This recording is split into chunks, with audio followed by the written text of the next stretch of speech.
Hello everyone and welcome back to From Our Basement Gaming. Hi everyone.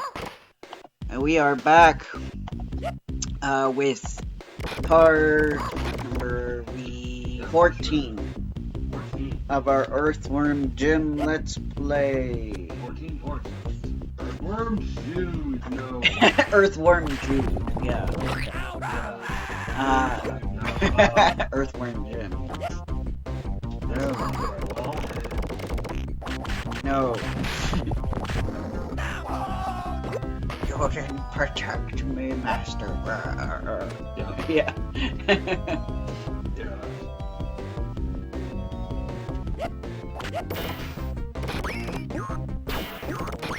Essentially, we're escorting Peter Parker to his house. Yes, I think so. Oh my god. Why did there have to be a freaking meteor shower? Yeah. Why did it have to be meteor showers?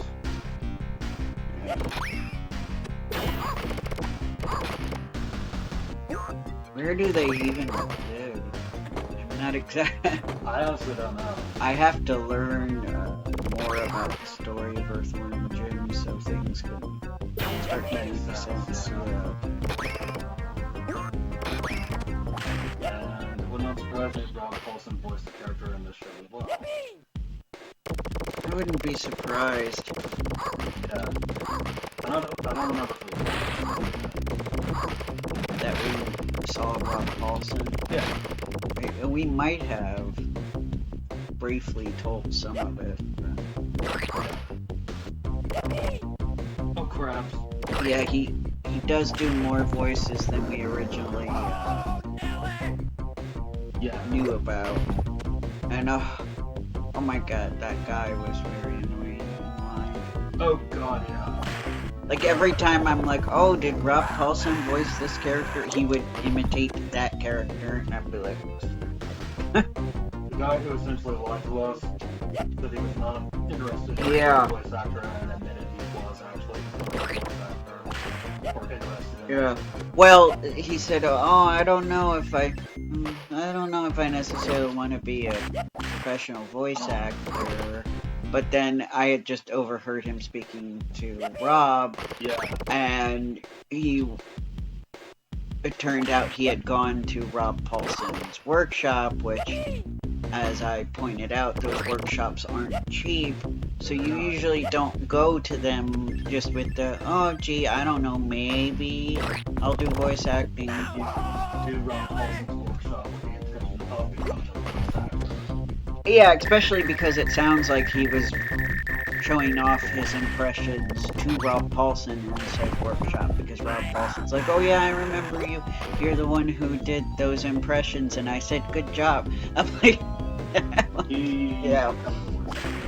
I'm like, yeah, you have an interest in it.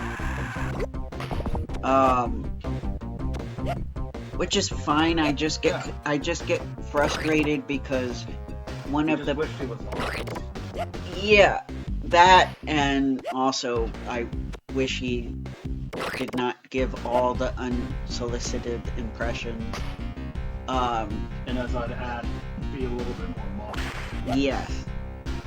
But I've noticed that, and I don't know if this is how you get the work. I mean, if this is how you get the work, then that explains why I haven't gotten a lot of the work. But a lot of voice actors I've met that are like my age and a little bit younger, like the freelance people who are trying to, make it big.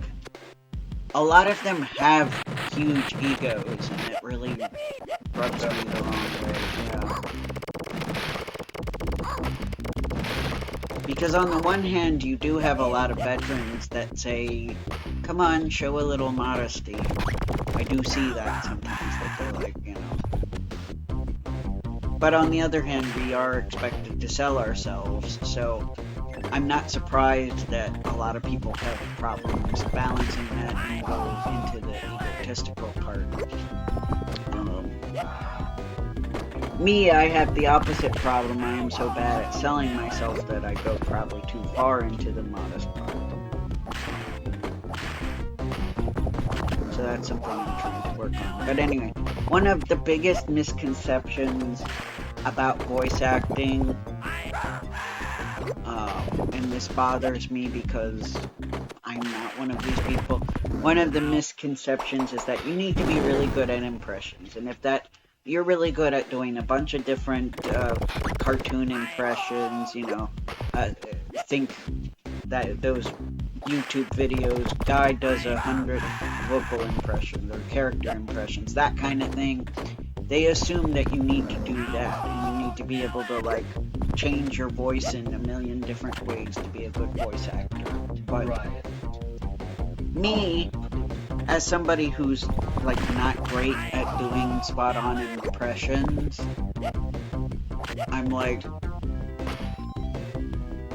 you know, I can still be a voice actor, even though I can't do those great impressions.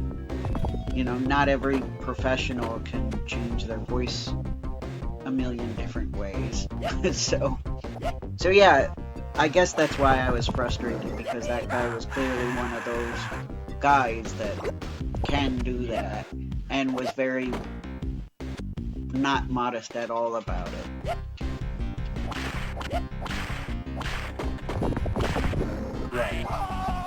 Because think of it this way, unless you are being hired as a sound-alike, which there are voice actors that do that are sound-alikes, having a 100% spot-on impression of a bunch of characters,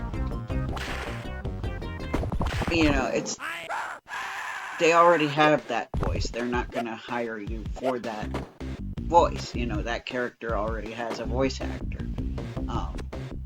So what I'm trying to say is you got to have more than just the ability to do a bunch of funny impressions. Right. You have to be able to act. You have to be able to take direction. And you know, honestly, if you're able to act and take direction, and you have a voice, then you can become a voice actor. You know, I feel like it's too discouraging for a lot of people to get in if they feel like, you know, oh, well, I can't do impressions, so I won't be able to get into the field, which is not true. Correct.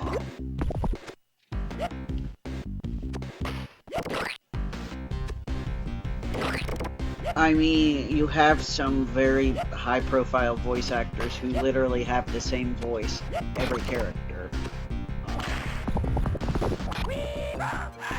So, like, Morgan Freeman just has Morgan Freeman's voice. Right. That's all that's necessary. I know he's an actor too, but it's a good example. Patrick Warburton, I think is how you say his last name. He always has the same voice. He gets plenty of work. Yeah. So yeah, I mean, and you might just be somebody who has like 3 or 4 different voices. Like, I kind of feel like Richard Horvitz fits in that category. He has like 3 or 4 distinct voices, and he gets plenty of work. So it's not like, oh, you only have 3 or 4 voices. Well, you're only gonna get 3 or 4 roles. No, not at all. So it's fine. Because he's a very gifted actor as well.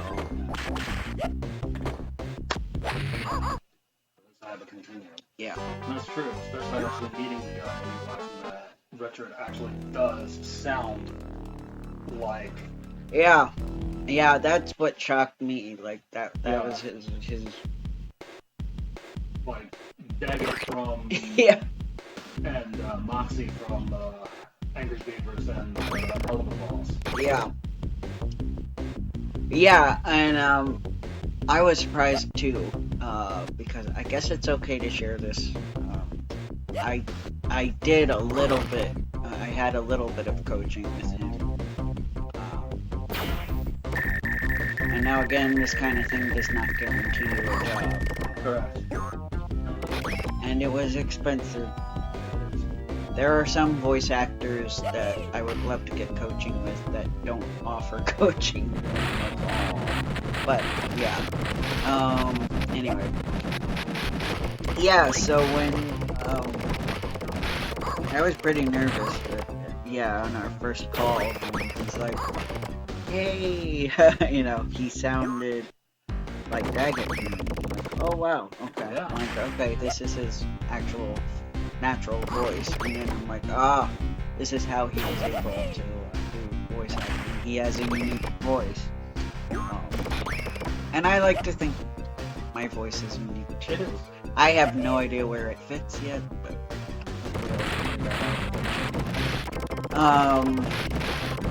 yeah, he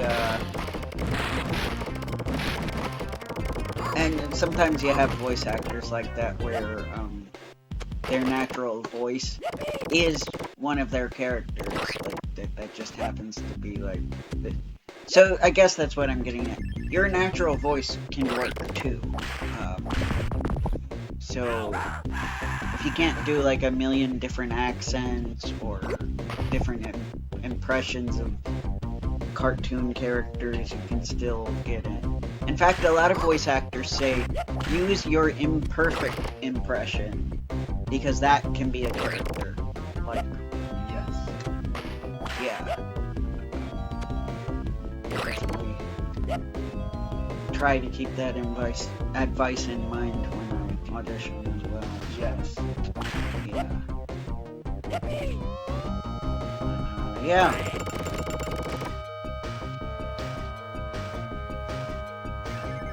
But anyway, yeah, Rob Paulson, great guy. He was. He really was touched. Both of us were touched by him talking. Yes.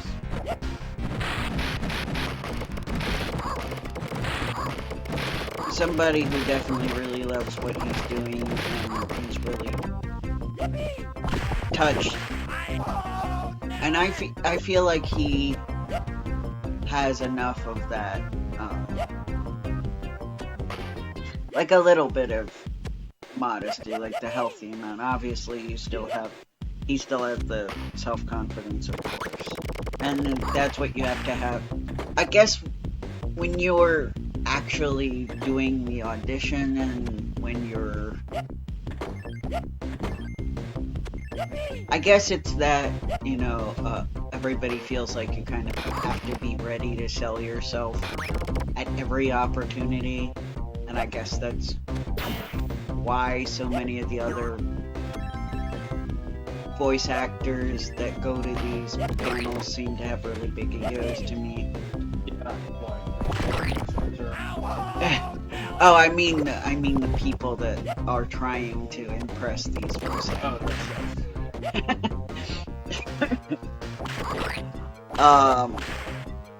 But specifically referring to the Ocean Dub Vegeta voice actor, Ryan Drummond. If that's how you say his last name, I'm sorry, I'm so bad with that last name specifically because it has a D in it. I don't know. I know Ryan Drummond said it like Drummond. So I don't know if Brian also says his last name like Drummond. Because he didn't really say his last name, so... No, he's fine. He just gave off this vibe of, like... And nothing against him. He's a great guy. Yeah. But some voice actors we meet are, like, really super sweet and give you personal attention. Like, every person gets real personal attention. Where others are just kind of like... Yeah, it's nice to meet you. They shake your hand, they sign your autograph, and then it's like, okay, next. You know? Yeah. And I don't blame them for it. I know it takes a lot of energy, and I think in his situation, he was somebody who was a little more passionate for his anime roles, so I think maybe he's just a little bit burnt out for mostly being invited and asked about his role as Vegeta. That's just my theory. I kind of feel like that's why he had a bit of a vibe about him. It might have just been. Despite people remembering the Funimation one that was floating the ocean. Yeah, and I'm sure that gets old after a while to just hear the meme line over and over and over again. Yeah. But that's because most of us were cheated out of seeing the rest of DBZ with that dub, because Funimation took over the American dub. The guys at Funimation decided they didn't want to travel back. Yes.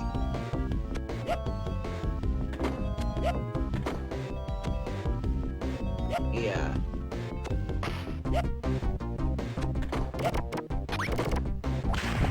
So yeah, I think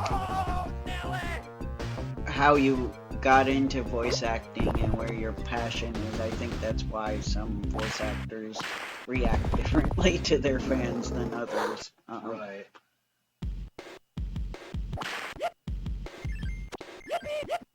Or, or just... And this isn't even how he reacted, this is literally just the impression we got from him, so... Don't take our stuff to heart too much. Right.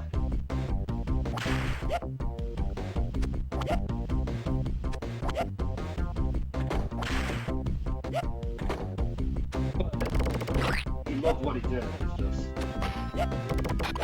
Yeah, he made it clear he was more interested in like the Western comic book adaptations. Like he really wanted to. He was really into X-Men and was more passionate about X-Men than yeah. Especially because it was exhausting on his voice, and I get that. I'm like not even sure I could do that type of role personally, because I really have problems shouting. My voice, I mean that kind of prolonged type of yeah. No, I meant the growling and shouting loudly. Doing that for prolonged periods, I don't think I'd be good at that personally. Not my thing. Need something a little bit more balanced. Yeah, I know. Tough level. This part of the level is pain. Yeah.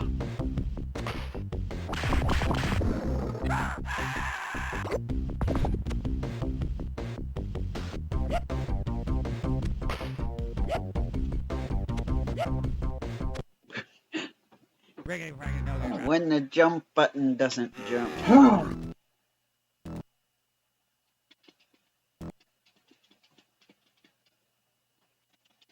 Yes, you're gonna see the level screen. You're gonna see us be scolded for being cheaters. Yes.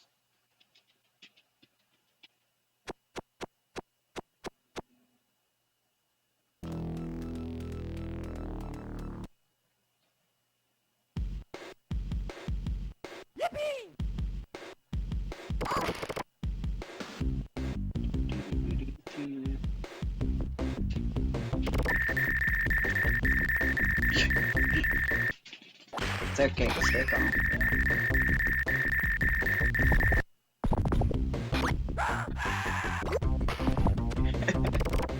I get it, not blaming you for being upset.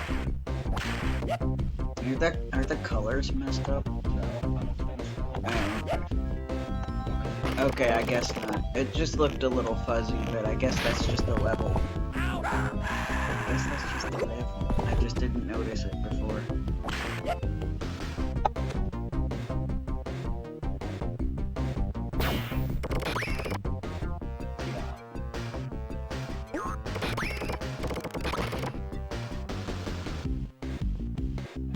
Well, excuse me, I will admit we caught the tail end of the guy from Battlestar Galactica and Chip Show. I am not wild about him. Oh, 18. Okay. Wasn't really wild about him. I was not getting good vibes from him.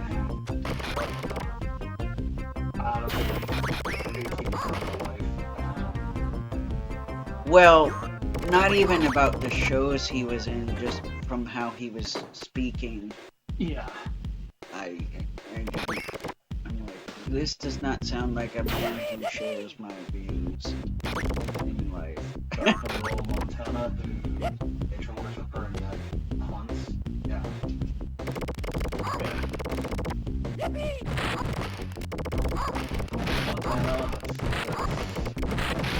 Oh, well, just when he was going on about he's a vegan, but it's not. Oh, right. He's a vegan. Not for any, not for loving animals or whatever. I forget exactly how he worded it, but he basically revealed he was a hunter. Vegan who hunts, who has to keep a nice, slender, fit figure. Yeah, well...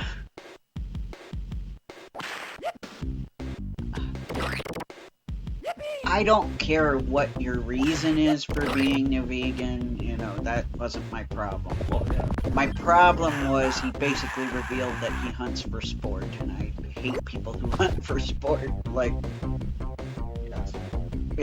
you don't need to kill animals for sport. I just personally take issue with that, and I don't know, there was other stuff he was saying that I'm just like, he's really politely stating his not liberal views. And I don't know, I don't even know the guy's name, so I can't even name drop him. So I don't know his name either. Which is a good thing, I don't want to do that. You know, we're not in the... Yeah, neither am I. We're not in the, we're not trying to get people canceled. Correct.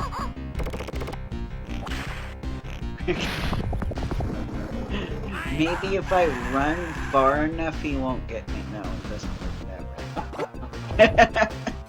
He will find you, and he will punish you for not protecting him.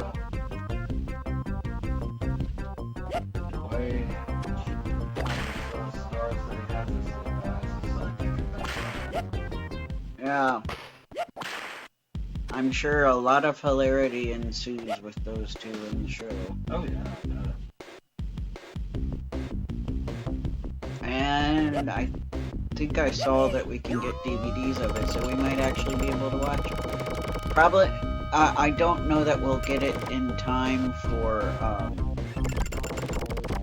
talking about it during this game, but you know, we also have the sequels, so sometime in the future we'll probably play the sequel, and maybe by then we'll have seen the show and talk about it. Yeah.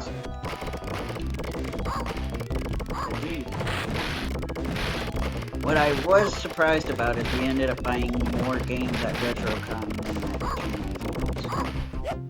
Too. Probably because there were some better deals than there were at Too Many Games. Too Many Games this time, man, they overpriced a lot of stuff. Yeah, I worry that the mindset that was Ocon's mindset of scripted games. Yeah.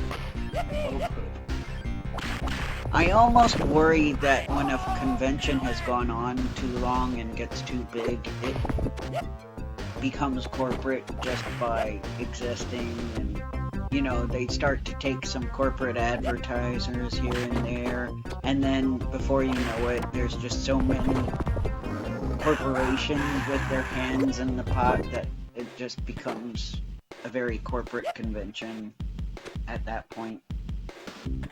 Because I'm almost feeling like that's what happened with Otakon.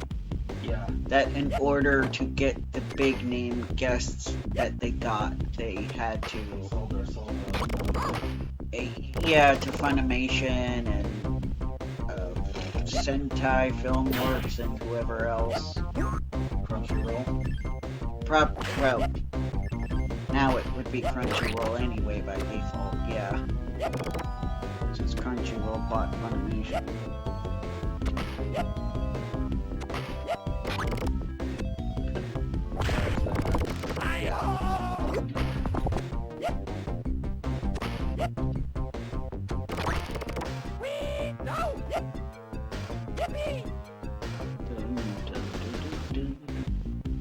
At least a good one. Oh yeah.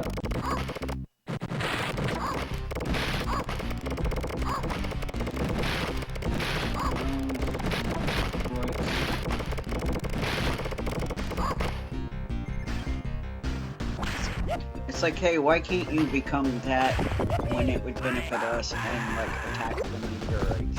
Yeah, that's what I would have done. With a big, bulky body. Yeah, this is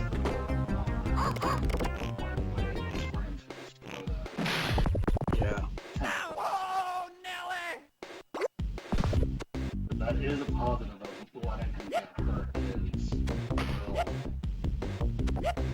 for the tentacles. Right.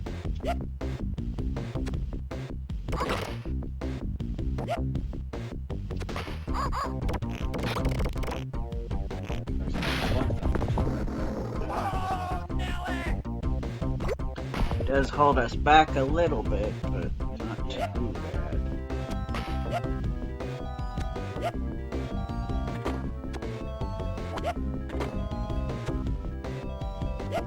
Yeah. White vegan didn't seem like it was a habit until the TV shows. Yeah. Yeah, and that always makes me sad. Because that pretty much that's what actors do. Or at least what they did back then. I don't know what they do now. But back then, if the character smoked, they were smoking. I don't know if it's different now. Let me know in the comments if you guys happen to know. There's probably a good way to fake it now. Yeah.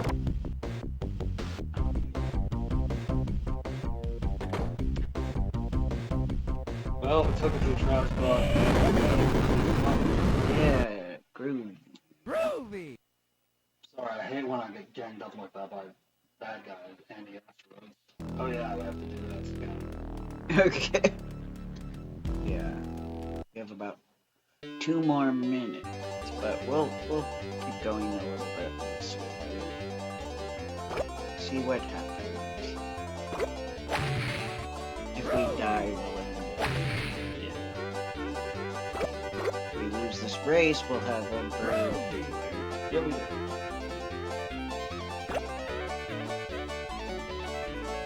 I hate to say it, but I think we might lose. Yeah. I think we only beat him one time Yeah, we do. this entire playthrough. Yeah.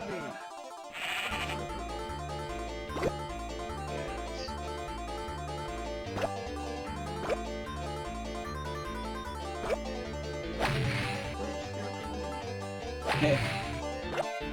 No. Not here. Afraid not.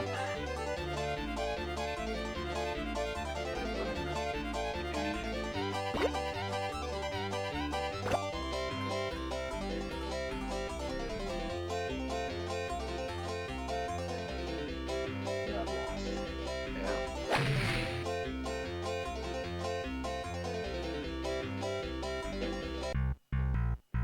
Reggae, reggae, no Okay. reggae, reggae, reggae, no reggae. like the Cypro. Again. Yep. That we will. Yep. I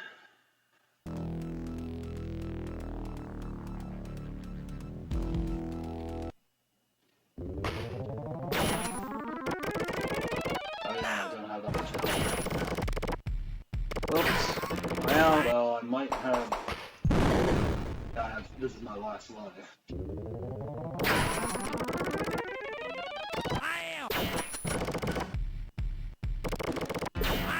Appropriate that Worm would have to fight. Right. yep. definitely done on purpose.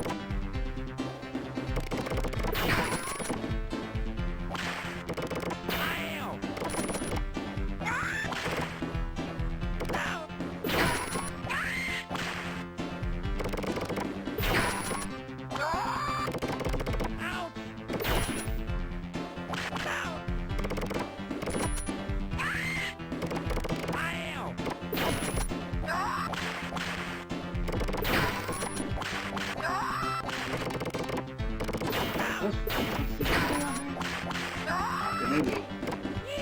Personal distress. Huh, it did take us to the next level. Yeah, That's good. It is. That's good. We're gonna have one little taste of the disgusting intestines. Oh, man. Good. Rotting fish in there. Yeah. This is not for the faint of heart. It's definitely made in the 90s. Uh-huh. Gross out humor century. Yep. The decade that gave us Hook'ems and Beat, Ren and Stimpy. Yeah. Cow and chicken. Oh yeah! Can't forget Cow and Chicken. Which is actually, out of those shows, the only one I watched and kind of liked. Like some episodes of it. Indeed. Alright guys, Well, we will, yep, you'll see more Earthworm Jim in November. Bye That you will. guys. Take care.